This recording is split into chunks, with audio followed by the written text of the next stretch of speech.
ಕಲಬುರಗಿ ಜಿಲ್ಲೆಯ ಯಡ್ರಾಮಿ ತಾಲೂಕಿನ ಮಕ್ಕಳ ಮನೆಯಲ್ಲಿ ಕಾರ್ಯನಿರ್ವಹಿಸುತ್ತಿರುವ ಆರೈಕೆದಾರರಿಗೆ ಮಾರ್ಚ್ 17ರಂದು ಮಾಸಿಕ ಸಭೆ ಆಯೋಜಿಸಲಾಯಿತು. ಸಭೆಯಲ್ಲಿ ಕಳೆದ ತಿಂಗಳ ಕಾರ್ಯಸಾಧನೆಗಳ ಕುರಿತು ವಿಮರ್ಶೆ ನಡೆಸಿ ಆರೈಕೆದಾರರ ಸಮಸ್ಯೆಗಳನ್ನು ಆಲಿಸಲಾಯಿತು. ಮಕ್ಕಳ ಮನೆಯಲ್ಲಿ ಆರೈಕೆದಾರರ ಜವಾಬ್ದಾರಿಗಳ ಕುರಿತು ಸಮಗ್ರ ಚರ್ಚೆ ಮಾಡಲಾಯಿತು. ಸಭೆಯನ್ನು ಅಜೀಂ ಪ್ರೇಮ್ಜಿ ಫೌಂಡೇಶನ್ ಸಂಪನ್ಮೂಲ ವ್ಯಕ್ತಿ ಶ್ರೀ ಶರಣ್ಕುಮಾರ್ ಸಲ್ಗಾರೆ ನೇತೃತ್ವ ವಹಿಸಿದ್ದಾರೆ. ಈ ಸಂದರ್ಭದಲ್ಲಿ ವಿಶ್ವ ಮಹಿಳಾ ದಿನವನ್ನು ಆಚರಿಸಲಾಯಿತು. ಸೇವಾ ಸಂಗಮ ಸಂಸ್ಥೆಯ ನಿರ್ದೇಶಕರು ಫಾದರ್ ವಿಕ್ಟರ್ ವಾಸ್ ಮಹಿಳಾ ದಿನದ ಮಹತ್ವದ ಕುರಿತು ಉಪನ್ಯಾಸ ನೀಡಿ ಶುಭಾಶಯಗಳನ್ನು ಕೋರಿದ್ದಾರೆ. ಸಭೆಯಲ್ಲಿ ಒಟ್ಟು 24 ಆರೈಕೆದಾರರು ಭಾಗವಹಿಸಿದ್ದು ವಿವಿಧ ಅಧಿಕಾರಿಗಳು ಮತ್ತು ಸಿಬ್ಬಂದಿಗಳು ಉಪಸ್ಥಿತರಿದ್ದರು. ಸೇವಾ ಸಂಗಮ ಸಂಸ್ಥೆ ಮತ್ತು ಅಜೀಂ ಪ್ರೇಮ್ಜಿ ಫೌಂಡೇಶನ್ ಇವರ ಸಂಯುಕ್ತಾಶ್ರಯದಲ್ಲಿ ಕಲಬುರಗಿ ತಾಲೂಕಿನ ಶರಣ ಬಸವೇಶ್ವರ ದೇವಸ್ಥಾನದಲ್ಲಿ ಶೀಘ್ರ ಪತ್ತೆ ಹಚ್ಚುವಿಕೆ ಮತ್ತು ಆರಂಭಿಕ ಶಿಕ್ಷಣ ಕುರಿತು ಕರಪತ್ರ ನೀಡುವುದರ ಮೂಲಕ ಜಾಗೃತಿ ಕಾರ್ಯಕ್ರಮ ಹಮ್ಮಿಕೊಳ್ಳಲಾಯಿತು. 0 ಇಂದ 8 ವರ್ಷದೊಳಗಿನ ಮಕ್ಕಳ ಬೆಳವಣಿಗೆ ಲಕ್ಷಣಗಳ ಬಗ್ಗೆ ಸಾರ್ವಜನಿಕರಿಗೆ ಮಾಹಿತಿ ನೀಡಲಾಗಿದ್ದು, ಮಕ್ಕಳಲ್ಲಿ ಬೆಳವಣಿಗೆ ಕುಂಠಿತತೆ ಬಂದರೆ ಸಂಸ್ಥೆಯ ಮೂಲಕ ಸಹಾಯ ದೊರೆಯುತ್ತದೆ ಎಂದು ತಿಳಿಸಲಾಯಿತು. ಮಾರ್ಚ್ 18ರಂದು ಸೇವಾ ಸಂಗಮ ಸಂಸ್ಥೆ ಮತ್ತು ಅಜೀಂ ಪ್ರೇಮ್ಜಿ ಫೌಂಡೇಶನ್ ಇವರ ಸಂಯುಕ್ತಾಶ್ರಯದಲ್ಲಿ ಕಲಬುರಗಿ ತಾಲೂಕಿನ ಖಾನಾಪುರ ಪ್ರದೇಶದ 1ನೇ ಅಂಗನವಾಡಿ ಕೇಂದ್ರದಲ್ಲಿ ಶೀಘ್ರ ಪತ್ತೆ ಹಚ್ಚುವಿಕೆ ಮತ್ತು ಆರಂಭಿಕ ಶಿಕ್ಷಣ ಕುರಿತು ಜಾಗೃತಿ ಕಾರ್ಯಕ್ರಮ ಹಮ್ಮಿಕೊಳ್ಳಲಾಯಿತು. 0 ಇಂದ 8 ವರ್ಷದೊಳಗಿನ ಮಕ್ಕಳ ಬೆಳವಣಿಗೆ ಲಕ್ಷಣಗಳ ಬಗ್ಗೆ ಪೋಷಕರಿಗೆ ಮಾಹಿತಿ ನೀಡಲಾಗಿದ್ದು, ಬೆಳವಣಿಗೆಯಲ್ಲಿ ಕುಂಠಿತ ಕಂಡುಬಂದರೆ ಮಕ್ಕಳಿಗೆ ಸಂಸ್ಥೆಯ ಮೂಲಕ ಸಹಾಯ ದೊರೆಯುತ್ತದೆ ಎಂದು ತಿಳಿಸಲಾಯಿತು. ಕಾರ್ಯಕ್ರಮದಲ್ಲಿ ಒಟ್ಟು 10 ಜನರು ಭಾಗವಹಿಸಿ ಇದರ ಸದುಪಯೋಗವನ್ನು ಪಡೆದುಕೊಂಡಿದ್ದಾರೆ.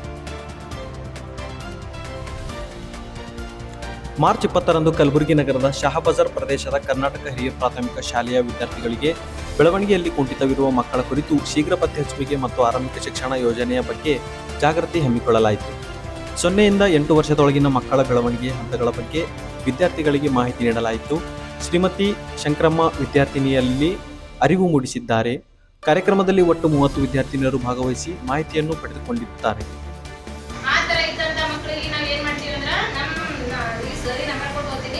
ಅವರು ನಮ್ಮ ಸಂಸ್ಥೆ ಕಡೆಯಿಂದ ಅವರಿಗೆ ಫ್ರೀ ಫಿಸಿಯೋಥೆರಪಿ ಅಂತ ಹೇಳಿರ್ತದೆ.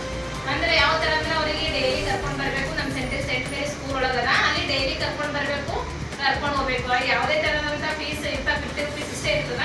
ಅವರಿಗೆ ಫಿಸಿಯೋಥೆರಪಿ ಕೊಟ್ಟು ಆ ಮಕ್ಕಳಿಗೆ ಟೂರ್ ಮಾಡಿ ಕಳಿಸ್ತಾರ.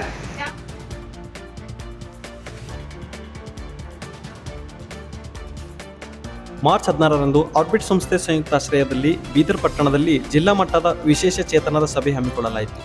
ಸಂಸ್ಥೆಯ ಸಹ ನಿರ್ದೇಶಕರು ಫಾದರ್ ಆಲ್ಬರ್ಟ್ ಮಾತನಾಡಿ, ವಿಶೇಷ ಚೇತನರು ಸರ್ಕಾರದ ಸೌಲಭ್ಯಗಳನ್ನು ಪಡೆಯಲು ಸಂಘದ ಮೂಲಕ ಒಕ್ಕೂಟವಾಗಿ ಮುಂದುವರಿಯಬೇಕು ಎಂದು ಸಂಕ್ಷಿಪ್ತವಾಗಿ ವಿವರಿಸಿದ್ದಾರೆ. ಕಾರ್ಯಕ್ರಮದ ವ್ಯವಸ್ಥಾಪಕರು ಸಿಸ್ಟರ್ ಕ್ರಿಸ್ಟಿನಾ ಇವರು ಮಾತನಾಡಿ, ಮಾನಸಿಕ ಅಸ್ವಸ್ಥರಿಗೆ ದೊರೆಯುವ ಉಚಿತ ಔಷಧಿ ಹಾಗೂ ಹಕ್ಕುಗಳ ಬಗ್ಗೆ ಮಾಹಿತಿ ನೀಡಿದ್ದಾರೆ. ಬಾಲ್ಕಿ ತಾಲೂಕಿನ ಗೋದಿಬರ್ಗ ಗ್ರಾಮದಲ್ಲಿ ಅಕ್ಕ ಮಹಾದೇವಿ ಆರೈಕೆದಾರರ ಗುಂಪಿನ ಸಭೆಯನ್ನು ಆರ್ಬಿಟ್ ಸಂಸ್ಥೆಯ ನವಜೀವನ ಲಿವ್ ಲವ್ ಲಾ ಫೌಂಡೇಶನ್ ಕಾರ್ಯಕ್ರಮದ ವತಿಯಿಂದ ಹಮ್ಮಿಕೊಳ್ಳಲಾಯಿತು. ಸಂಸ್ಥೆಯ ಕಾರ್ಯಕರ್ತರು ಶ್ರೀ ಪ್ರಕಾಶ್ ಇವರು ಸಭೆ ನಡೆಸಿ ಸಮಾನತೆ ಹಕ್ಕುಗಳು ಹಾಗೂ ಸರ್ಕಾರಿ ಸೌಲಭ್ಯಗಳ ಬಗ್ಗೆ ಮಾಹಿತಿ ನೀಡಿದ್ದಾರೆ. ಯುಡಿಐಡಿ ಕಾರ್ಡ್, ಪಿಂಚಣಿ ಸೌಲಭ್ಯ ಮತ್ತು ಗುಂಪಿನ ಒಗ್ಗಟ್ಟಿನ ಮಹತ್ವದ ಕುರಿತು ಸಂಪೂರ್ಣವಾಗಿ ವಿವರಿಸಿದ್ದಾರೆ. ಸಭೆಯಲ್ಲಿ ಒಟ್ಟು 7 ಜನರು ಭಾಗವಹಿಸಿ ಮಾಹಿತಿಯನ್ನು ಪಡೆದುಕೊಂಡಿರುತ್ತಾರೆ. ಮಾರ್ಚ್ 18ರಂದು ಹುಮ್ನಾಬಾದ್ನಲ್ಲಿ ಬೆಳದಿಂಗಳು ಜಿಲ್ಲಾ ಒಕ್ಕೂಟ ಹಾಗೂ ಆರ್ಬಿಟ್ ಸಂಸ್ಥೆಯ ಸಂಯುಕ್ತಾಶ್ರಯದಲ್ಲಿ ಅಂತಾರಾಷ್ಟ್ರೀಯ ಮಹಿಳಾ ದಿನಾಚರಣೆಯನ್ನು ಸೂಪರ್ ಫಂಕ್ಷನ್ ಹಾಲ್ನಲ್ಲಿ ವಿಜೃಂಭಣೆಯಿಂದ ಆಚರಿಸಲಾಯಿತು. ಕಾರ್ಯಕ್ರಮವು ಹಳೆ ತಹಸೀಲ್ದಾರ್ ಕಚೇರಿಯಿಂದ ಸೂಪರ್ ಫಂಕ್ಷನ್ ಹಾಲ್ವರೆಗೆ ಜಾಗೃತಿ ಮೆರವಣಿಗೆಯೊಂದಿಗೆ ಆರಂಭವಾಯಿತು. ಜಿಲ್ಲೆಯ ವಿವಿಧ ಗ್ರಾಮಗಳಿಂದ ಆಗಮಿಸಿದ ಸ್ವಸಹಾಯ ಸಂಘಗಳ ಮಹಿಳೆಯರು ಮೆರವಣಿಗೆಯಲ್ಲಿ ಭಾಗವಹಿಸಿದರು. ನಂತರ ನಡೆದ ಸಭಾ ಕಾರ್ಯಕ್ರಮದಲ್ಲಿ ಶ್ರೀಮತಿ ವಿಮಲಾಬಾಯಿ ಅವರು ಪ್ರಾಸ್ತಾವಿಕ ನುಡಿಯನ್ನು ನುಡಿದಿದ್ದಾರೆ.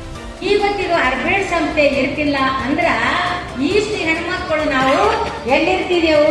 ಅಡಿಗೆ ಮನೆ ಕೋಣೆಯಲ್ಲೇ 4 ಗೋಡೆ ಮಧ್ಯದಲ್ಲೇ ಇರ್ತಿದೆವು. ಇವತ್ತು ಈ ಸಂಸ್ಥೆ ನಮ್ಗ ಅನೇಕ ರೀತಿಯಿಂದ ಕಲಿಸ್ಕೊಟ್ಟು ಇವತ್ತು ಈ ಸ್ಟೇಜ್ ಮೇಲೆ ಬರಬೇಕಾದ್ರ ಆರ್ಬಿಟ್ ಸಂಸ್ಥೆ ಕಾರಣ ಎಂದು ನಾನು ತುಂಬಾ ಹೆಮ್ಮೆದಿಂದ ಹೇಳ್ಕೊಂಡು ಇಷ್ಟಪಡುತ್ತೇನೆ. ಸಂಪನ್ಮೂಲ ವ್ಯಕ್ತಿಯಾಗಿ ಶ್ರೀಮತಿ ವಿದ್ಯಾವತಿ ಎಸ್ ಹಿರೇಮಠ್ ಅವರು ಮಹಿಳಾ ದಿನಾಚರಣೆಯ ಮಹತ್ವದ ಕುರಿತು ಸಂಕ್ಷಿಪ್ತವಾಗಿ ವಿವರಿಸಿದ್ದಾರೆ.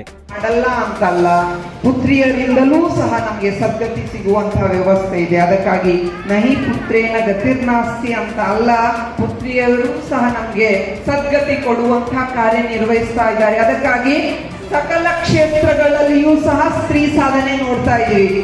ಎಲ್ಲಿ ಪ್ಯೂನಿಂದ ಪ್ರೆಸಿಡೆಂಟ್ ವರೆಗೆ ಸ್ತ್ರೀ ಎಲ್ಲ ಕ್ಷೇತ್ರಗಳನ್ನು ಚಾಚು ತಗೊಂಡಿದ್ದಾನೆ.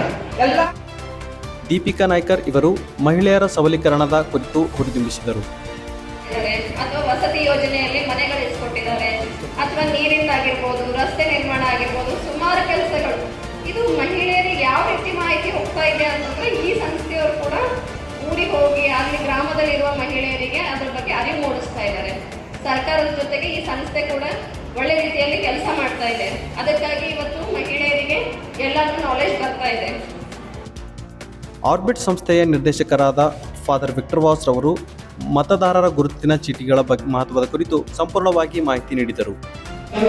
ಸಿಬ್ಬಂದಿ ವರ್ಗದವರಿದ್ದ ಕಾರ್ಯಕರ್ತರಿದ್ದಾರೆ, ಅವರಲ್ಲಿ ಈ ಮಾಹಿತಿಯನ್ನು ಪಡೆದು ಪ್ರತಿಯೊಬ್ಬರು ಕೂಡ ನೀವು ನಿಮ್ಮ ವೋಟರ್ ಲಿಸ್ಟ್ ನಲ್ಲಿ ಹೆಸರು ಸೇರಿಸಿಕೊಳ್ಳುವ ಹಾಗೆ ನೋಡಿಕೊಳ್ಳಿರಿ. ಎರಡನೇದಾಗಿ ಪ್ರಿಯರೇ, ಆರ್ಬಿಟ್ ಸಂಸ್ಥೆಯು ಪ್ರತಿಯೊಂದು ಹಳ್ಳಿಗಳಲ್ಲಿ ಕೂಡ ಮಹಿಳಾ ಸಬಲೀಕರಣ ಈ ಕಾರ್ಯಕ್ರಮದಡಿಯಲ್ಲಿ ಸ್ವಸಹಾಯ ಸಂಘಗಳು ನಡೆಸಿಕೊಂಡು ಬರ್ತಾ ಇದೆ. ನಾವು ನೋಡ್ತಾ ಇದ್ದೇವೆ, ಅನೇಕ ಕಡೆಗಳಲ್ಲಿ ಈ ಸಂಘಗಳು ಒಳ್ಳೆ ರೀತಿಯಲ್ಲಿ ನಡೀತಾ ಇದೆ.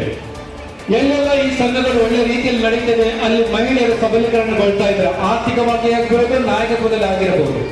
ಆದರೆ ಇನ್ನು ಕಡೆಗಳಲ್ಲಿ ಕೆಲವರು ಮಹಿಳೆಯರು ಸರಿಯಾದ ಸಭೆಗಳನ್ನು ನಡೆಸ್ತಾ ಇಲ್ಲ. ಕೇವಲ ಉಳಿತಾಯಕ್ಕೋಸ್ಕರ ಮಾತ್ರ ನೀವು ಸಭೆಯನ್ನು ಸೇರಿಸ್ತಾ ಇದ್ದೀರಿ, ಯಾವುದೇ ಪ್ರಯೋಜನಕ್ಕೆ ಬರುವುದಿಲ್ಲ.